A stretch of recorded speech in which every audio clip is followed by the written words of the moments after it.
बिस्मिल्लाहिर्रहमानिर्रहीम। अस्सलाम वालेकुम। कैसे हैं तमाम दोस्त? उम्मीद करता हूँ बिल्कुल खैरियत से होंगे।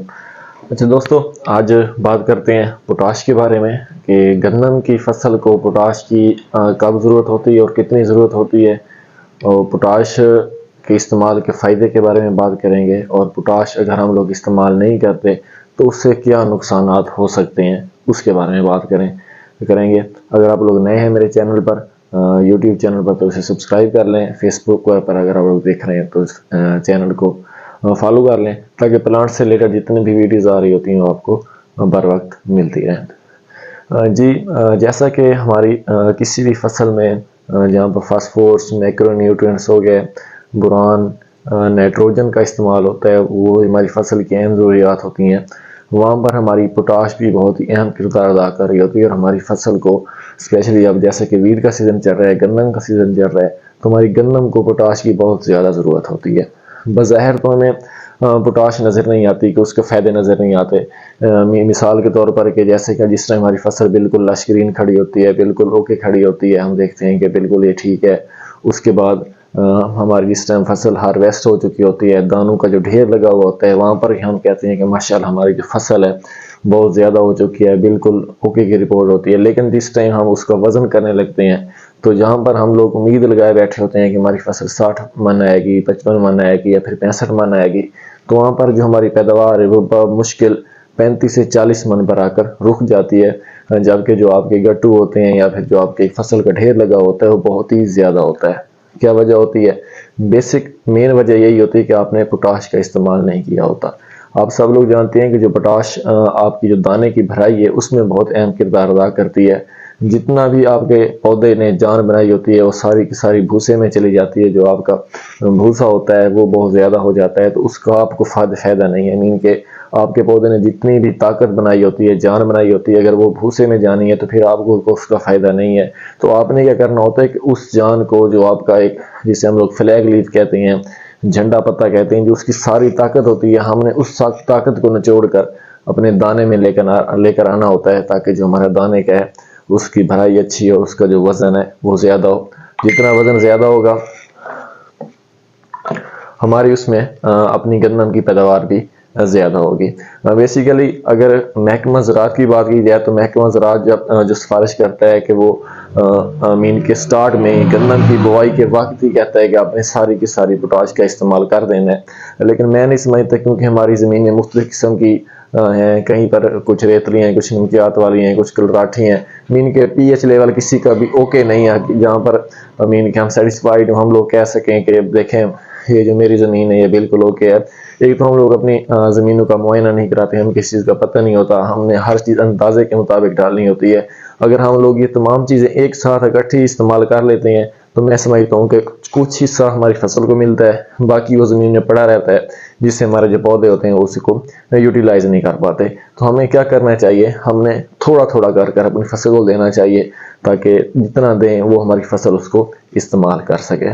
जो आपने पोटाश का इस्तेमाल करना है, सबसे पहले तो आपने ऐसा समझ लें कि कुछ हिस्सा आपने बुआई के वक्त इस्तेमाल करना है, ताकि स्टार्ट में जो आपकी पौधे की ग्रोथ है उस टाइम आपके पौधे को मिले, उसकी जिस टाइम अमीन की बढ़ोतरी हो रही हो। उसके बाद आपने गोब की हालत में आना है। तो स्टार्ट में आपने कौन सी पोटाश का इस्तेमाल करना है? स्टार्ट में आपने दानेदार पोटाश का इस्तेमाल करना है, ऐसी पोटाश का इस्तेमाल करना है जो ऐसा ऐसा आपके पौधों को मिले। अगर उस टाइम आप लोग सालुबल पोटाश का इस्तेमाल करते हैं तो फिर क्या होगा? आपके पौधों को एक ही दफ़ा पोटाश मिल जाएगी, जिसका कोई इतना लंबे अरसे के लिए फ़ायदा नहीं होगा, बल्कि उस टाइम ज़मीन की तैयारी में आपने सालुबल पोटाश का इस्तेमाल नहीं करना, उसके बाद करना। अब एक सवाल, दो सवाल पूछ रहे थे, अगर मैंने ज़मीन की तैयारी में पोटाश का इस्तेमाल नहीं किया तो पहले पानी पर इस्तेमाल कर लूँ, तो आप कर भी सकते हैं, लेकिन ज़्यादा बेहतर कब है? ज़्यादा बेहतर गोब की हालत में। वो क्यों? गोब की हालत में, जिस टाइम आपका पौधा गोब की हालत में आ रहा होता है, उससे एक पानी पहले आपने इस्तेमाल करना है। मीन कि अगर आपने ज़मीन की तैयारी में भी कुछ हिस्सा पोटाश का इस्तेमाल किया है, तो उसके बाद जो दूसरी आपने डोज देनी है पोटाश की, वो कब देनी है? जिस टाइम आपका पौधा गोब की हालत में होता है, मीन के सिट्टा भी निकला नहीं होता, बन रहा होता है।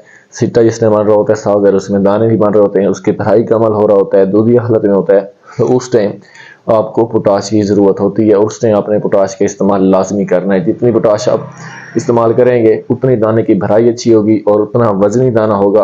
अगर आप उसका इस्तेमाल नहीं करते तो फिर आपका ढेर तो बना रहेगा, लेकिन क्या होगा? उसका वज़न नहीं होगा, आप जितना आपकी फसल लश्करी नज़र आ रही होगी, बहुत बड़ी फसल नज़र आ रही होगी, लेकिन उसका जिस टाइम आप लोगों ने वज़न कराएंगे तो उसका इतना ज़्यादा वज़न नहीं आएगा।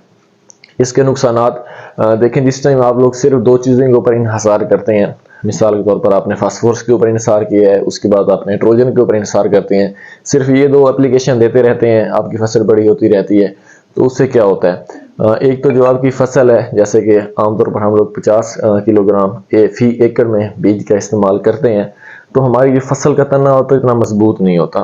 थोड़ी सी आंधी आती है, तेज़ हवा चलती है, जैसे कि फरवरी मार्च में चलती है, हमारी गंदम गिर जाती है, जाइलम और फ्लोएम का इशू आ जाता है, खुराक वाली नालियों का इशू आ जाता है, उस टाइम हमारी फसल अच्छी नहीं होती। ठीक है, तो या तो फिर गिरने से बचाना है, या तो फिर आप लोग थोड़ा बीज इस्तेमाल करें, हम लोग मीन के 20 kg 25 kg या 30 kg, ताकि हमारे जो पौधे से पौधे का फासला है वो ज़्यादा हो, पौधा अपने स्ट्रेट खड़ा रहे। जिस टाइम हमने 50 kg इस्तेमाल करना है, 20-30 kg अगर इस्तेमाल करते हैं तो फिर हमें वो प्रोडक्शन नहीं मिलती जो लोग हम लोग चाह रहे होते हैं। हमने इतनी प्रोडक्शन ज़्यादा लेनी है, 60 मन 70 मन तक हम लोग चाह रहे होते हैं, फिर हमें वो मिलेगी नहीं।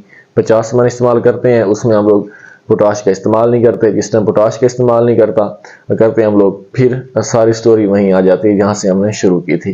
तो आपने जिस टाइम अपनी गंदम का इस्तेमाल करना है, जहाँ पर आप लोग फास्फोरस का इस्तेमाल कर रहे हैं, जहाँ पर आप लोग पोटाश का नाइट्रोजन का इस्तेमाल कर रहे हैं, आप उसके साथ दूसरे मैक्रो न्यूट्रिएंट्स दे रहे हैं, आप लोग बोरान का इस्तेमाल कर रहे हैं, आप लोग मतलब कि जितने भी मैग्नीशियम का इस्तेमाल कर रहे हैं, जिंक का इस्तेमाल कर रहे हैं, अगर आप लोग वहाँ पर पोटाश का इस्तेमाल नहीं करते या फिर उसमें कोई कमी कोताही करते हैं, तो फिर आपकी वहीं पीछे आ जाते हैं। मीन के पोटाश जो बेसिक 3 चीज़ें हैं, नाइट्रोजन, फास्फोरस और पोटाश, इसमें आपने किसी भी किस्म की कमी अपने पौधे को नहीं देनी। अगर पोटाश की कमी देते हैं आप लोग, तो फिर जो आपकी फसल है, जो प्रोडक्शन है, वो आप जितना चाह रहे होते हैं, मीन के एक आइडिया के मुताबिक आप ऐसा समझ लें कि 10 से 15 मन फी एकड़ के हिसाब से जो आपकी पैदावार है वो कम आ रही होती है, क्योंकि आपकी जो दाने की भराई का अमल होता है वो अच्छी तरह नहीं होता। जितनी भी आपके पौधे के अंदर ताकत होती है, फ्लैग लीफ के अंदर ताकत होती है, वो सारी की सारी भूसे में चली जाती है, तो उसका आपको कोई भी फायदा नहीं होता।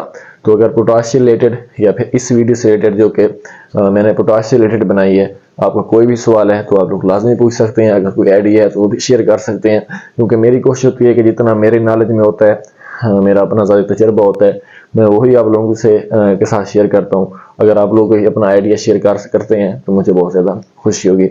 इंशाल्लाह मुलाकात होती है बहुत जल्द एक नई वीडियो के साथ, एक नए टॉपिक के साथ। इजाज़त दीजिए, अल्लाह हाफिज़।